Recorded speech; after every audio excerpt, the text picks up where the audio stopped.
এয়া হৈছে আমাৰ কইনা। তাইক ৰাতিপুৱা গা পা ধুৱাই মেলি কাপোৰ এযোৰ পিন্ধাই থৈ দিয়া হৈছে, যিহেতু আলহী মানুহ আহি আছে। পিছত গাভৰুসকলে আহি তাইক গা পা ধুৱাই নিয়ম নীতি কৰিব। তাৰপিছত আমিও গ'লোঁ ওলাই ল'বৰ কাৰণে। এইপিনে বায়ে মোক এই কাপোৰখন ইস্ত্ৰি দিছে, মোৰ ভাগৰ চাদৰখন। তাৰপিছত আমাৰ হাজবেণ্ডো পালেহি, আমি ওলাই মেলি ৰেডি হৈ ল'লোঁ।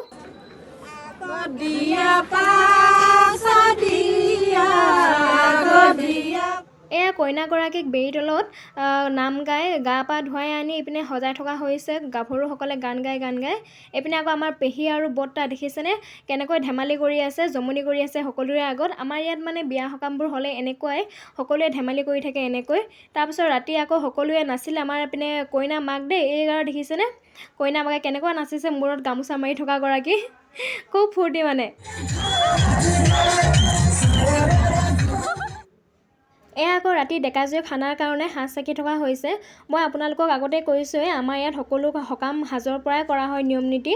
এইপিনে আমাৰ গাভৰুগৰাকীয়ে সেয়া লৈ আছে ডেকাজুৰি সমাজত আজিৰ পৰা যাতে সোমালোঁ বুলি এফালে হাত ধুবলৈ দিয়াই থকাও হৈছে।